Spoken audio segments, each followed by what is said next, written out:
안녕하세요. 저는 평범한 직장에 다니는 30대 여자입니다. 어린 시절 저희 집은 참 화목했어요. 사춘기 시절 반항기조차 미미하게 지나갔을 만큼 애정 가득한 집안이었죠. 그렇게 10년 전 제게 닥친 불운은 너무도 참혹하다고 느껴졌어요. 그날은 여느 날처럼 학원이 끝난 저를 엄마가 데리러 왔어요. 집으로 돌아가는 길 차사고를 당했어요. 정신을 잃기 전 나눈 마지막 대화가 여전히 선명해요. 엄마, 나 너무 아파. 너무 무서워. 지희야, 괜찮아. 괜찮을 거야. 나중에 알고 보니 이웃분께서 사고를 목격해 빠르게 조치를 취해준 덕에 저는 늦지 않게 치료를 받을 수 있었어요. 회복을 위해 한동안 병원에서 지내야 했지만 그건 괜찮았어요. 그러나 저는 정신을 차린 뒤 마냥 안도할 수 없었어요.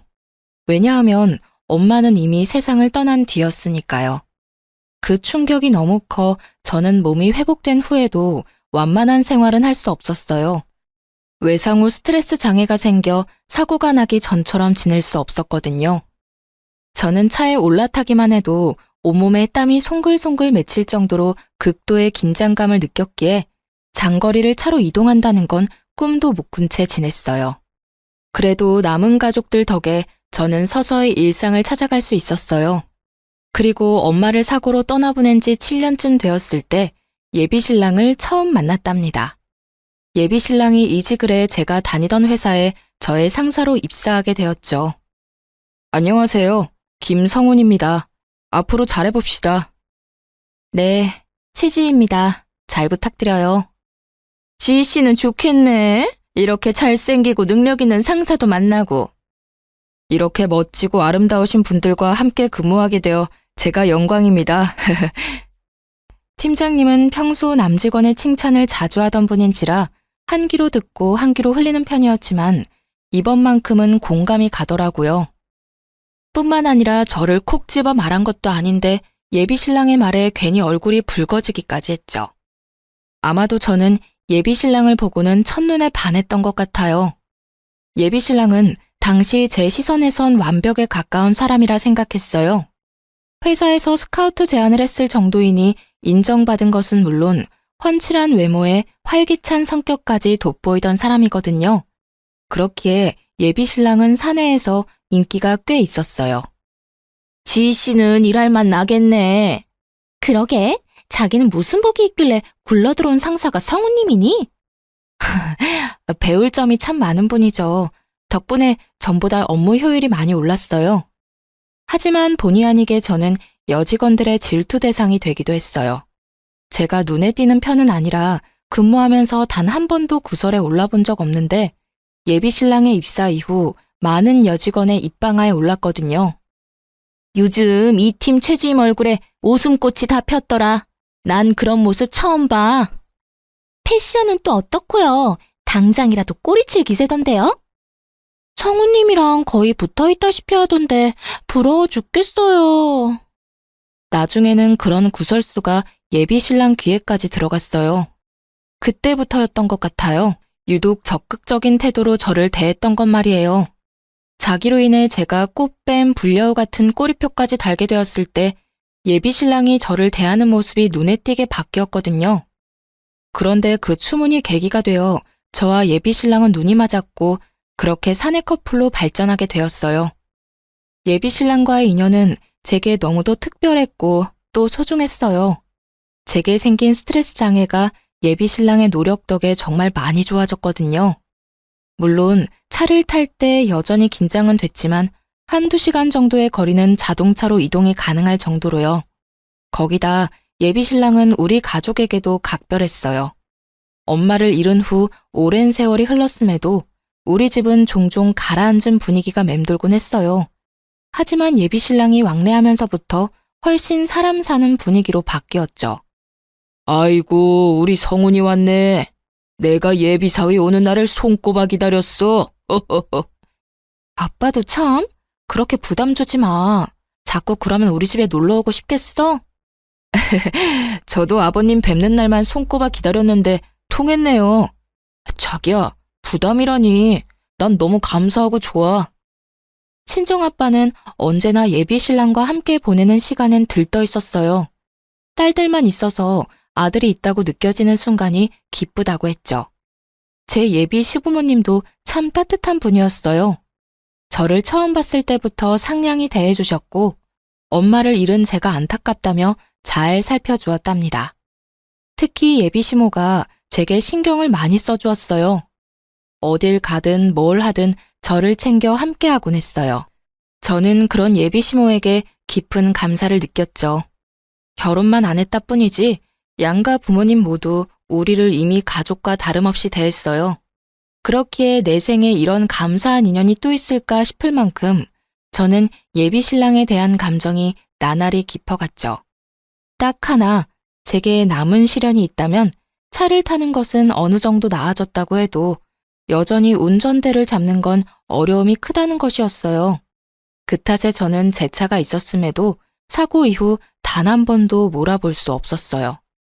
이 이유로 차를 팔까 수없이 고민했던 적도 있었지만 제 첫 취직 선물로 부모님께서 선물해 주신 거라 쉽지 않았어요. 더군다나 그 차는 친정엄마가 직접 골라준 거였거든요. 예비신랑도 제게는 소중한 자동차임을 알고 있었던 터라 저를 대신해 관리를 도맡아 해주었죠. 하루는 예비신랑이 뜻밖에도 제 차를 빌려주라고 부탁을 하더군요. 자기야, 자기 차 말이야. 내가 며칠만 좀 타고 다닐 수 있을까? 갑자기 왜? 차에 무슨 문제라도 생겼어? 아니, 점검을 맡겼어. 내 차가 이제 오래됐잖아. 그래서 그런지 이번 기회에 이것저것 살펴보자고 하더라고. 하긴 아버님께서 타시던 차라고 했잖아. 내 차라도 괜찮다면 나는 좋아. 저는 흔쾌히 수락했고 예비신랑이 편히 타고 다니도록 며칠 보험까지 들어주었어요. 길어야 사나흘 타는 정도라고 해도 꼭 필요하다고 생각했거든요. 예비신랑은 큰 부탁을 들어준 게 아닌데도 진심으로 고마워했어요. 그리고 며칠 뒤 차를 돌려받기로 한 날이 되었는데 밤이 다 되도록 예비신랑이 차를 가지고 오지 않는 거예요. 연락도 되지 않아 얼마나 마음 졸였는지 몰라요. 이런 제 마음을 아는지 모르는지 예비신랑은 한참 후인 밤 12시가 훌쩍 넘어서야 연락이 오더군요. 왜 이렇게 연락이 안 돼? 얼마나 걱정했는 줄 알아? 미안해. 가볍게 저녁만 먹고 파하기로 했던 자리가 갑자기 술자리로 바뀌는 바람에 연락을 바로 못했어. 술? 오빠 지금 어딘데? 운전은 어떻게 하려고 술을 마셔? 술을 마셨다는 말만으로도 불안이 엄습했어요. 워낙 운전에 관한 일이라면 예민하던 저라 감정에 휘말리지 않게 이악 물고 참았어요. 하지만 곧 이어진 예비신랑의 말에 치밀어 오른 화를 주체하지 못했어요. 자기야, 실은 숨김없이 솔직하기로 약속해서 털어놓는 건데. 뭐야? 무슨 사고라도 쳤어? 왜 그렇게 밑밥을 깔고 그래, 불안하게. 대리를 부르는 대신 친구가 대신 운전을 해줬어. 그런데 정말 그 애는 맥주 2잔 정도밖에 안 마셨거든. 취기 하나 없이 멀쩡했는데 하필이면 음주운전 단속을 하고 있지 뭐야. 뭐? 그럼 지금 술 마신 사람한테 내 차를 맡긴 채 오빠까지 타 있었다 이거야? 진짜 미쳤어? 미안, 내가 차는 내일 가져다 줄게. 오빠 정말 생각이 있는 거야, 없는 거야? 내가 믿고 빌려줬으면 실망을 시키지 말아야지. 어떻게 음주운전인 걸 뻔히 알면서 운전대를 맡겨? 아니, 운전을 정말 잘하는 친구기도 하고 또 맥주 조금 마신 건 사실 술 마신 것도 아니잖아. 예비신랑은 핑계댈 구실을 찾는 듯 했지만 이게 그런다고 그냥저냥 넘어갈 수 있는 문제인가요? 저는 다음날 예비신랑이 우리 집 앞으로 차를 몰고 오자마자 블랙박스 확인을 해보려고 했어요. 그런 저에게 서운하다며 화를 내더군요. 최지, 너 나 못 믿어? 뭘 알고 싶어서 블랙박스까지 확인하겠다는 건데. 못 믿을 행동을 먼저 했잖아. 오빠가 음주운전을 한 건지 확인하려고 그런다 왜? 그리고 왼편 문짝 긁힌 자국 안 보여? 어떻게 된 건지 직접 확인해야 할 거 아니야. 아, 그래. 내 친구가 차 빼다가 조금 긁어먹었다. 내가 수리해 줄게. 그럼 될 일을 왜 이렇게 유난이야? 저는 언성을 높인 예비신랑을 뒤로 한 채 블랙박스를 켜 차를 빌려줬던 날부터 살펴보기 시작했어요.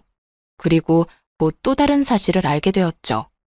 예비 신랑이 제 허락도 없이 차를 그 친구에게 빌려주기까지 했더군요.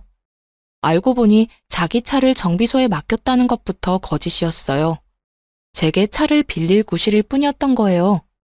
몰래 제 차를 빌려준 것도 모자라 긁어먹고 또 음주운전까지 맡겼던 겁니다. 저는 이 모든 상황에 열이 뻗쳐 예비 신랑을 쥐잡듯 잡아댔어요. 정말 너무하다는 생각 안 들어? 나한테 이 차가 어떤 차인 줄 몰라? 빌려주고 싶거든 오빠 차를 빌려주던가.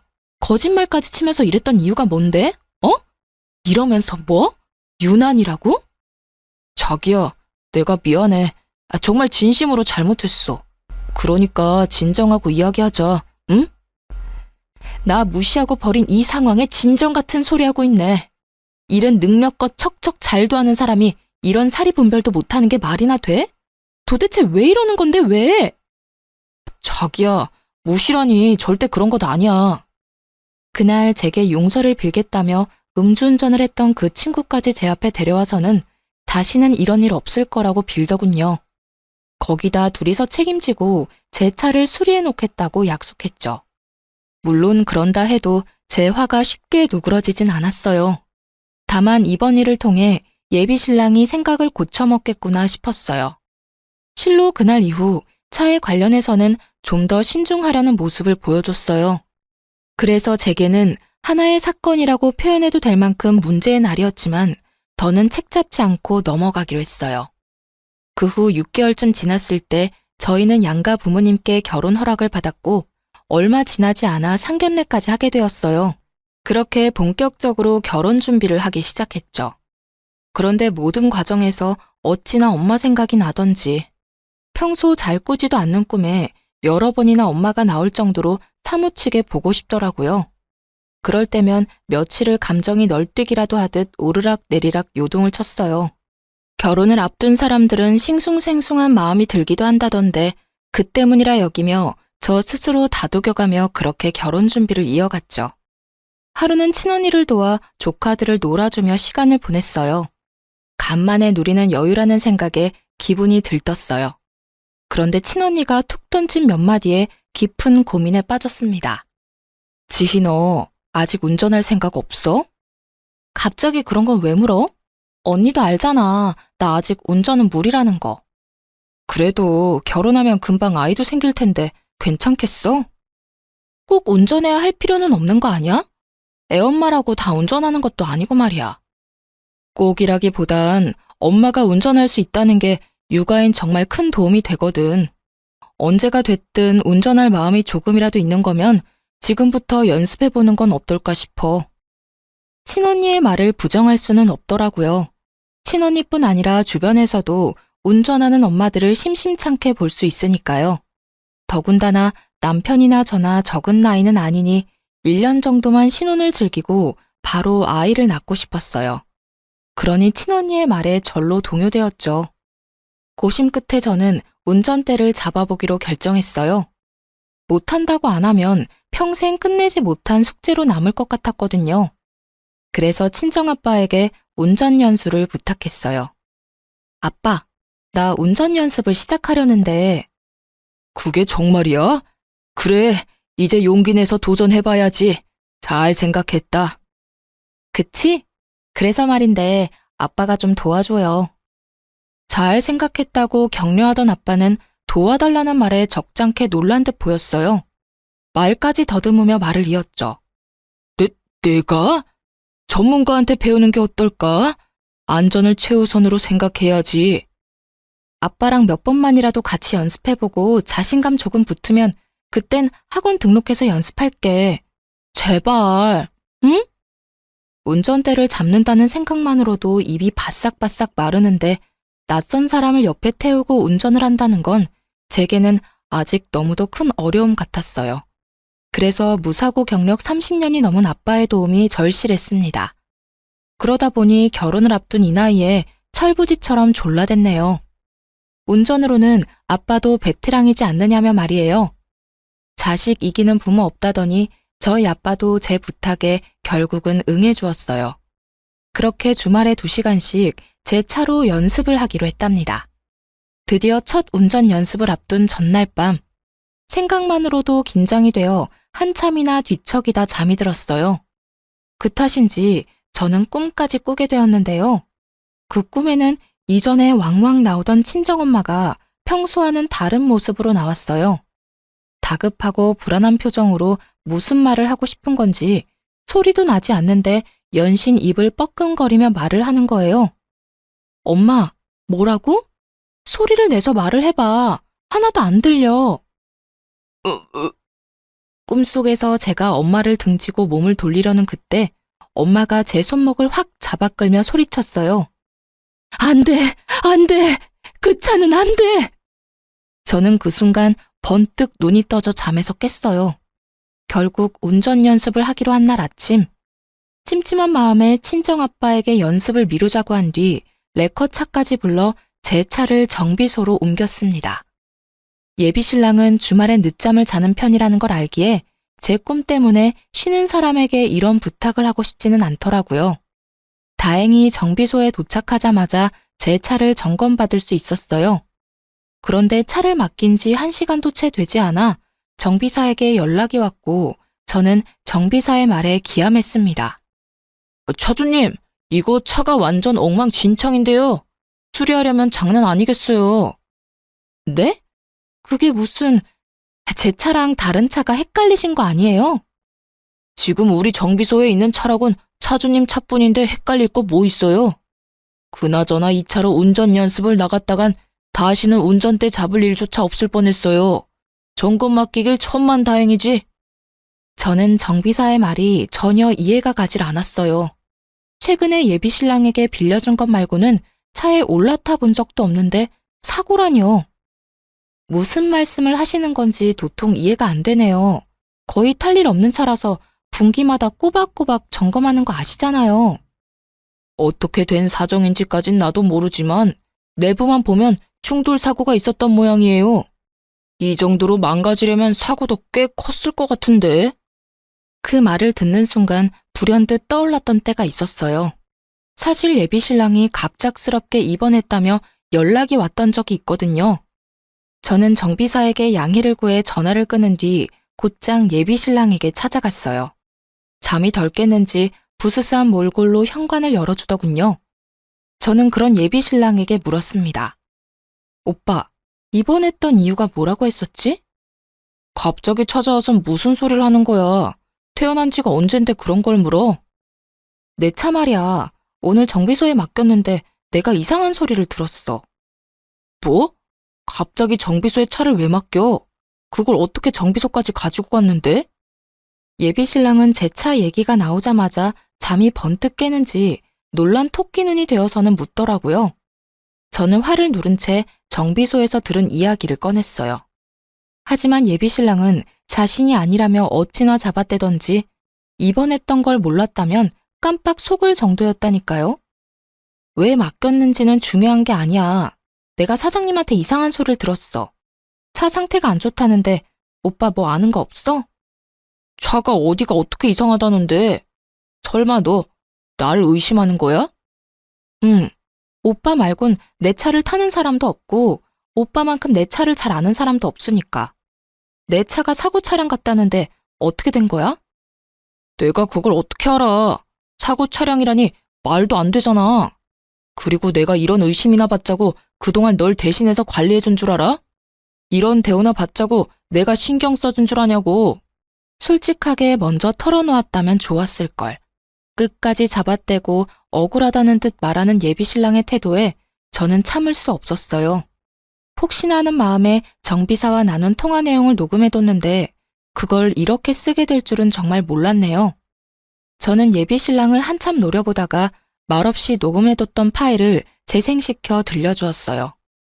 이래도 억울한 척, 모른 척 할 거야? 운전대도 못 잡는 내가 사고를 냈을까? 빨리 바른 대로 말해. 지희야, 미안해. 정말 계속 숨기려던 건 아니었어. 수리비가 너무 많이 든다고 해서. 그런데 전체 수리할 돈은 없어서 어쩔 수 없었어. 오빠의 안일함으로 인해 오늘 어떤 일이 생길 뻔했는지 알아? 예비 신랑은 그제야 모든 걸 인정한 듯 털어놓기 시작했어요. 저 모르게 차를 몰고 나간 적이 있는데 그때 사고를 당했다고요. 입원했던 것도 전부 그 사고 때문이었다면서요. 당시 제 차가 없어졌다는 사실을 뒤늦게 알게 되어 예비 신랑에게 물어봤었는데 그때는 점검일이 다가와 미리 제 차를 가져가 자신이 아파트 단지에 세워뒀다고 했어요. 급작스럽게 입원하게 되어 말을 못했다고요. 저는 바보처럼 그 말을 그대로 믿었네요. 이런 비밀이 숨겨져 있던 건 줄도 모른 채 말이에요. 하지만 여전히 풀리지 않은 의문이 하나 있었어요. 바로 자동차의 외관은 너무도 멀쩡했다는 거죠. 저는 혹시나 하는 마음으로 예비 신랑에게 물었어요. 외관은 평소랑 다를 게 없었어. 그래서 사고가 났을 거란 생각도 못했고. 어떻게 된 거야? 외관만 먼저 수리했어. 다음 달에 보너스 나오면 그때 내부 수리도 할 예정이었고. 너는 운전을 못하니까 그 사이에 무슨 일이 생길 거라는 생각은 못했어. 그러니까 지금 오빠 말은 나를 속이기 위해서 외관 수리만 먼저 했단 거야? 내가 정말 이 일을 끝까지 모를 거라고 생각하고? 진짜 오빠가 나한테 어떻게 이래? 실로 꿈에서 엄마가 나와 차에 대해 암시해주지 않았더라면 이번은 엄마의 뒤를 이어 저와 친정아빠가 상을 치렀을지도 모른다는 생각에까지 이르자 온몸에 소름이 끼쳤어요. 그렇기에 저는 더욱 분노를 참을 수 없었어요. 제가 차를 몰고 나갈 일이 없다고 이런 일을 비밀로 한다는 게 맞는 건가요? 어떤 일이 생겼을 땐 자신이 저지른 일에 대해 솔직히 털어놓고 용서를 구하는 게 먼저 아닌가요? 저는 예비 신랑을 향한 실망감에 언성까지 높이며 화를 냈어요. 그런데 제게 미안함을 내비치던 예비 신랑은 제가 쏟아내는 분노에 얼굴이 점점 굳어갔어요. 그러더니 결국 제게 상처까지 안겨주었습니다. 그러니까 네가 얼마나 놀랐을 줄 아니까 내가 계속 미안하다고 했잖아. 무릎이라도 꿇고 싹싹 빌어야 해? 아니면 계속 내가 네 눈치라도 보고 있어야 해? 그래야 기분이 좀 풀리겠어? 어? 뭐? 오빠는 내가 화내는 게 거슬려? 그럼 내가 화낼 일을 애초에 만들지 말던가. 아무것도 모르고 내가 원래 계획대로 아빠와 운전 연습이라도 했어봐. 그래, 그건 계획이었던 거고. 어머님께서 꿈에서 알려줘서 사고 없이 잘 넘어갔잖아. 그럼 다행인 거지. 이렇게 전후 사정 다 털어놓은 나한테 화만 내고 있을 필요가 있어? 내가 이 사실을 미리 알게 돼서 망정이지. 몰랐으면 나나 아빠나 이미 이 세상 사람이 아니었을지도 모르는데 그런 말이 나와? 내가 화내는 것만 기분 나쁘냐고. 아니, 그래서 누가 사고 났어? 어? 그런 것도 아닌데 왜 오버야? 미안한 마음 싹 사라지게 왜 이렇게 성질나게 하냐 넌? 점점 뻔뻔하다 못해 못나게 구는 예비 신랑의 언행에 정이 다 뚝뚝 떨어졌어요. 말로는 안 되는 사람이란 걸 온몸으로 느꼈기에 지금의 제 감정을 딱 10분의 1만큼이라도 느끼게 해주고 싶어졌어요. 그래서 예비 신랑의 삐까뻔쩍한 차로 다가가 사이드 미러를 아작냈어요. 예비 신랑은 외제차를 몰았는데 워낙 차를 좋아해 공들여 관리했죠. 적잖게 놀랐는지 급히 뛰어와 저를 뜯어말리며 노발대발했어요. 너 진짜 미쳤어? 지금 내 차에 뭐 하는 짓이야? 너 이거 수리비가 얼만 줄은 알고 이러는 거야? 내가 알게 뭐야? 너도 한번 당해봐. 이거 놔. 이거 안 놔? 이 정신 나간 게 너 같으면 놓겠냐? 이런 식으로 복수하는 거야 뭐야? 너 원래 이렇게 무식한 애였어? 질리게 왜 이래? 무식? 나도 일자 무식한 너랑은 미래를 약속할 가치도 없어. 당장 파혼해. 당장! 저의 파혼 선언에 예비 신랑이 벙찐 틈을 타 그의 손을 뿌리치고는 그 길로 택시까지 잡아타고 예비 시댁으로 향했습니다. 갑작스러운 제 방문에 예비 시댁 식구들은 꽤 놀란 듯 보였어요. 네가 연락도 없이 무슨 일이니? 급한 일이라도 있는 거야? 어머님, 아버님, 저 오빠와 파혼하겠습니다. 이 말 하러 왔어요. 이게 다 무슨 소리야? 너희 싸웠냐? 지희야, 파혼이라니? 결혼 앞두고 왜 이러니? 저는 더 할 말 없어요. 정 궁금하시면 오빠한테 직접 물어보세요. 제 의사를 표명한 뒤 예비 시댁을 나서기 위해 현관을 향해 걸어가는데 예비 시부모님께서 다급히 일어나서는 저를 붙잡았어요. 그 이유는 예비 신랑에게 전해 들은 바도 없고 또 이리도 무례한 태도로 파혼까지 운운했다는 거였어요. 그런 말을 쏟아내는데 어찌나 밉던지 저는 욱하는 마음에 소리치고 말았습니다. 지희 너 우리 무시하니? 파혼이 애들 장난이야? 이유를 말해야 우리도 생각이란 걸 해볼 것 아니야? 애들 장난이 아니니까 하겠다는 거예요. 당신의 아들 때문에 오늘 나와 내 아버지가 하마터면 이승과 작별할 뻔했다고.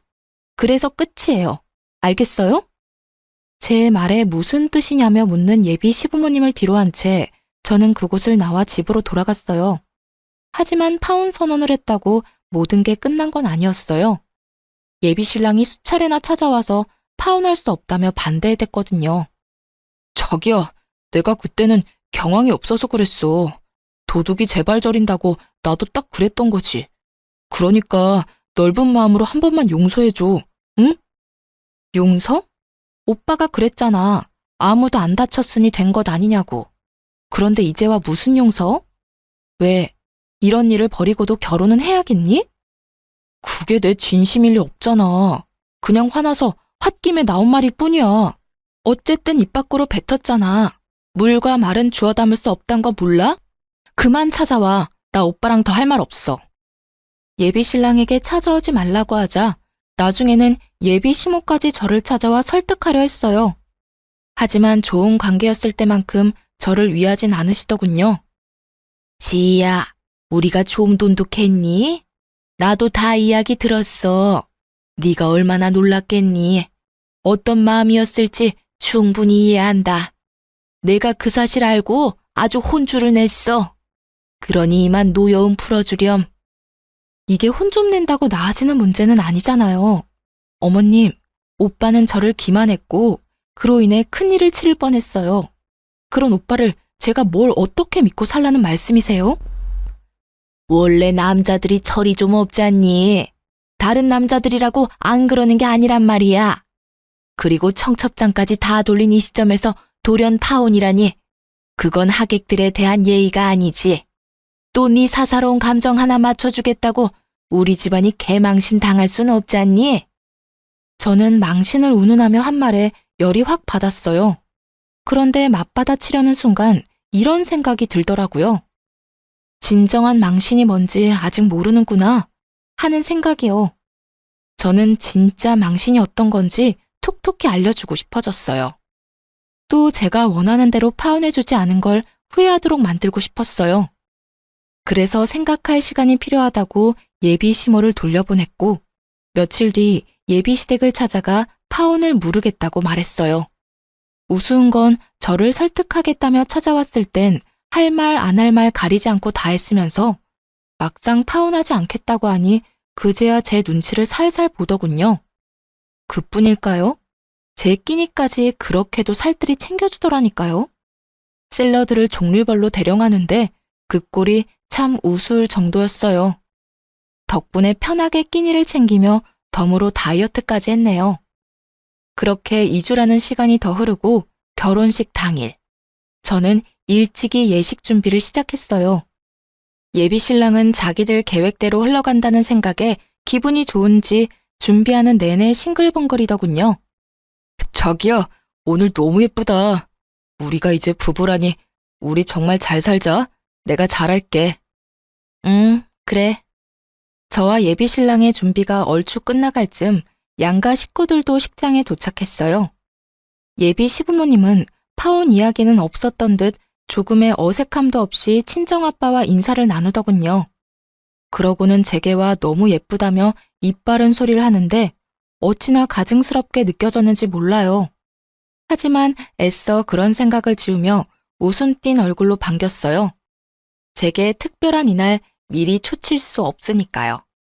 드디어 하객들이 하나 둘 예식장에 오기 시작했어요. 예비 신랑과 시댁 식구는 정신없이 하객들을 맞이했죠. 시간이 꽤 흐르고 신랑 측 하객이 붐비기 시작하니 수군대는 소리가 점점 커졌어요. 신부 측 하객은 저게 다야? 이렇게까지 없을 수 있나? 가족만 온다고 해도 이렇게 텅 비진 않을 텐데 말이야. 특이하네. 이 수군거림을 들은 예비 신랑과 예비 시부모님은 그제야 뭔가 쎄한 기운을 느끼고는 예식장을 번갈아 살피더니 제가 있는 신부 대기실로 다급히 들어왔어요. 자기야, 자기 청첩장 다 돌렸지? 다 돌렸지. 왜? 무슨 일 있어? 그게 신부 측 좌석이 텅텅 비었어. 이게 어떻게 된 거지? 예비 신랑이 이렇게까지 확인한 데에는 다 이유가 있었어요. 신랑 측 하객에 비하면 신부 측 하객 수가 직계 가족을 제외하면 10명도 채 되지 않았거든요. 저는 그저 웃음 띤 얼굴을 할 뿐 말을 보태지 않았어요. 그러자 예비 시모가 한쪽 무릎을 꿇고 엉거주춤 앉더니 제 손을 부여잡고는 울상인 표정을 하고 애원하기 시작하더군요. 예, 지희야, 설마 아닐 거라 생각하지만 이게 다 네가 의도한 건 아니지? 응, 이 경사스러운 날에 그럴 리가 없지. 그치? 그건 모를 일이죠. 어떤 의도를 말씀하시는지 모르겠지만 뭐든 장담할 수 있는 일은 없으니까요. 파혼한다고 했다가 물은 이유가 다 있는 거지. 너 정말, 지희야, 무슨 생각을 하던 그건 아니야. 제발 결혼식은 성황리에 잘 마치자꾸나, 응? 예식 끝나고 후에 상의를 해도 늦지 않잖니. 엄마, 뭔 소리야 그게. 좀 알아먹게 말을 해봐. 뭘 예식 끝나고 상의한다는 건데? 상황 파악이 안 되면 입 다물고 꿇어. 지희야, 아가, 제발 예식을 망치지 말아다오. 이렇게 부탁할게. 우리 체면 좀 지켜주렴. 예비 신랑까지 제 앞에 무릎 꿇자 사회자가 예식의 시작을 알렸어요. 하지만 예비 시모는 제 대답을 기다리는지 일어날 생각이 없어 보였죠. 그래서 저는 여전히 웃음 띤 얼굴을 유지한 채 대답했어요. 어머님, 괜한 걱정 마시고 일어나세요. 어머님 말씀대로 성황리에 잘 맞춰요, 우리. 그래, 고맙다, 지희야. 고마워. 그럼 난 너만 믿고 먼저 식장에 들어가마. 제 말에 안심이 됐는지 예비 시모는 예비 시부와 함께 호란으로 향했어요. 예비 신랑은 도대체 무슨 상황인 줄 모르겠다며 고개를 절레절레 흔들더니 곧 직원의 안내에 따라 자신의 위치로 돌아갔죠. 그렇게 모든 준비가 끝나고 제 파혼식은 시작되었습니다. 결혼식 순서에 맞춰 저는 순순히 응했어요. 그리고 신랑 신부의 혼인 서약 순서, 신랑은 씩씩하게도 서약서를 낭독하더군요. 곧 제 차례가 되었고 저는 혼인 서약 대신 파혼 선언을 했어요. 이 자리를 빌려 꼭 하고 싶은 말이 있습니다. 저는 제 연인인 성훈 씨와 파혼하고자 합니다. 자기야, 이게 무슨 소리야. 뭐 하는 거야? 얼마 전 저는 파혼을 하겠다는 의사를 밝혔지만 어머님께서 결혼 소식을 알린 상태에서 파혼 소식을 전하는 건 개망신이라며 극구 반대하셨습니다. 그래서 성훈 씨 가족들을 대신해 제가 직접 이 자리에서 표명합니다. 말을 마친 저는 예비 신랑의 뺨을 내리치는 것으로 피날레를 장식했습니다. 제 파혼 발표에 예비 시댁 식구들은 사색이 되었어요. 뒤늦게 정신 차린 예비 시모는 뭔가 잘못된 거라며 고래고래 소리쳤지만 신랑 측 하객들은 하나 둘 자리를 떴어요. 예비 시모는 이럴 순 없다며 땅을 치며 한탄했지만 이미 늦은 후였죠. 저는 그 사이 예비 신랑에게 예식 비용 청구서까지 집어던지고는 유유히 예식장을 나왔네요. 사실 예비 시부모에게 파혼하지 않겠다고 이야기한 날 오전, 저는 모든 하객에게 파혼하게 되어 결혼식이 무산되었음을 미리 알렸어요. 그 후 정말 친한 친구에게만 파혼식에 자리를 좀 채워달라고 부탁했던 거였어요. 그래야 모양새가 그럴싸할 테니까요. 홀가분한 마음으로 집에 돌아오니 그제야 전화가 불나게 왔어요. 하지만 저는 가족들에게 상황을 알리고 전원을 꺼버렸어요. 그러자 다음날 전 남친은 저의 집까지 찾아왔더군요.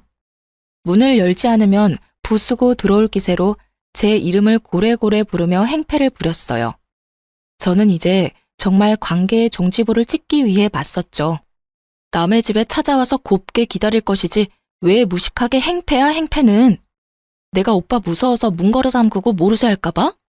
야, 내가 그렇게 비위 맞추면서 잘해줬는데 결혼식을 그딴 식으로 망쳤어야 했냐? 네 막장 연극 때문에 우리 가족은 창피해서 이제 어디 다닐 수가 없게 생겼다고. 알아? 그러게, 내가 우리 관계 끝이라고 파혼하자 할 때 인정하고 좋게 끝냈으면 그런 일도 없었겠지. 오빠도 오빠네 식구도 나를 쥐락펴락하려다 그 꼴 난 거라는 걸 아직도 몰라? 너 내가 명예훼손으로 신고할 거야. 어디 언제까지 큰 소리 칠 수 있는지 한번 보자고. 어디 할 수 있으면 해봐. 나도 오빠 손괴죄로 고소하면 그만이야. 맞고소 당하고 싶으면 해봐. 해보자고. 뭐? 손괴죄? 타지도 못하는 차 좀 망가진 걸로 찌질하게 왜 이래 진짜. 그깟 차 수리비 주면 될 거 아니야, 주면. 내가 저번에도 말했지. 보너스 나오면 고쳐준다고. 괜히 트집 잡을 거 없으니까 차 들먹이는 거 누가 모를 줄 아냐? 전 남친은 제가 맞고소 이야기를 하고부터 분개에서는 입에 담기 거북한 말들까지 쏟아냈어요. 하지만 저는 아랑곳하지 않고 태연스럽게 말했어요. 차 들먹인다는 소리에서 하는 말인데 10년 전에 지금 같은 교통법이 있었다면 너 같은 자식은 방조죄로 처벌받았을 텐데 참 아쉬워. 그치? 그건 또 무슨 말도 안 되는 소리야? 내가 방조죄로 처벌받을 일이 뭐 있다고 정신 나간 소리까지 짓거리는 건데 너 진짜 돌았냐? 제 말의 의미를 모른 채 광분에서는 오만상을 하고 난리를 쳤어요. 저는 그런 전남친의 꼴 같지 않은 모습을 봐줄 수 없더군요. 그래서 조용히 핸드폰을 꺼내들고는 한 파일을 재생시켰어요.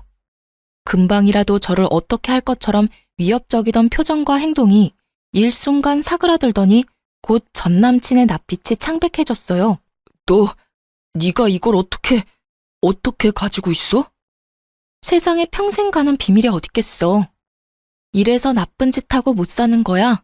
결국 이렇게 다 들통나니까. 그 녹음 파일은 10년 전 엄마와 제가 타고 있던 차가 사고 났을 당시 나오지 않았던 증거자료이자 교통사고를 낸 가해자의 대화가 담긴 파일이었어요. 제가 어떻게 이 자료를 가지고 있었냐고요? 어쩌면 이 모든 게 하늘의 뜻이었을지 몰라요. 사실 결혼식 당일 아주 이른 시간 저를 찾아온 사람이 있었어요. 그 사람은 바로 교통사고를 낸 가해자였습니다. 그 사람은 긴 세월 한 진실을 숨긴 채 살아왔더군요. 그리고 그 진실을 돌고 돌아 10년 만에 알게 되었네요. 그 사람은 제 전남친과 절친이었던 친구이자 또 그 사고로 인해 절교까지 하게 된 사이였다는 걸요. 전남친의 친구는 예식 준비를 하는 제게 전남친이 없는 틈을 타 다가와서는 대뜸 이렇게 말했어요.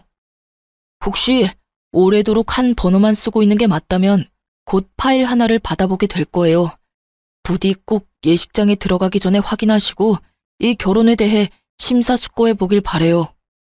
그러고는 제가 무슨 말을 하기도 전에 홀연히 사라졌어요. 정말 그 사람의 말처럼 곧 문자로 파일 하나가 왔고 저는 화장실을 핑계로 짬을 만들어 파일을 확인했어요. 아주 낯익은 전남친의 목소리와 낯선 목소리가 번갈아 흘러나왔죠. 성훈이 너 정말 그 여자랑 결혼까지 할 작정이야? 무슨 질문이 그러냐? 내 결혼 계획에 문제라도 있는 것처럼? 너랑 교제하고 있는 그 여자 10년 전 우리가 낸 교통사고 피해자 중 한 명이잖아. 그 여자는 이 사실을 알고는 있어? 야, 알고 있으면 우리가 연애를 어떻게 하냐? 너 어디 가서 이런 말 하지 마라. 알겠냐? 그리고 우리라니 난 그냥 네 옆에 앉아 있었을 뿐이잖아. 말 조심해. 야, 말은 똑바로 해야지. 그때 네가 장난친다고 핸들을 오른쪽으로 잡아당기는 바람에 충돌한 거 잊었어?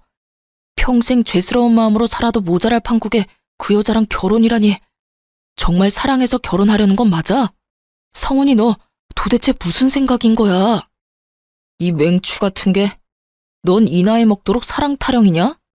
걔 엄마 앞으로 돈이 꽤 나왔는데 자식들한테 그 돈을 분배해줬더라고. 근데 내 여친이 재테크로는 기가 막히거든. 벌써 그 나이에 재테크로 모은 돈이 장난 아니야. 그러니 내가 과거 운운할 여유가 있겠냐? 무슨 수를 써서든 잡아서 내 옆에 앉혀놔야지.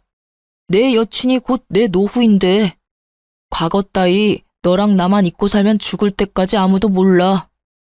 네, 제가 당한 교통사고의 원인은 바로 전 남친의 장난 때문이었어요.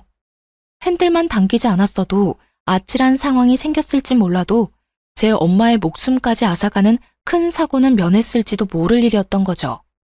거기다 저와 결혼하려는 이유가 제가 모은 재산 때문이었다뇨. 엄마에게 배운 경제관념이 만들어준 지금의 아니, 그런 제가 모은 돈이라는 배경 때문에 사고 피해자라는 걸 알고도 묵인했고 또 결혼까지 결심했다니. 전 남친은 제가 만난 사람 중 가장 사악하고 끔찍한 악마처럼 보였어요. 그래서 그 자리에서 전 남친의 멱살을 잡아채 막무가내로 흔들며 난리를 쳤죠. 넌 사람도 아니야, 이 자식아. 어떻게 네가 동승했던 차에 치인 피해자라는 사실을 알고도 여태 모른 척하고 나와 내 가족을 속일 수 있어? 이건 오해야. 아니, 모함이라고. 내가 저런 말을 했을 리 없잖아. 그럼 오빠 목소리와 똑같이 흘러나오는 저 사람은 뭔데? 뭐냐고. 아니라고 부인을 하려거든 좀 정성스럽게라도 하던가.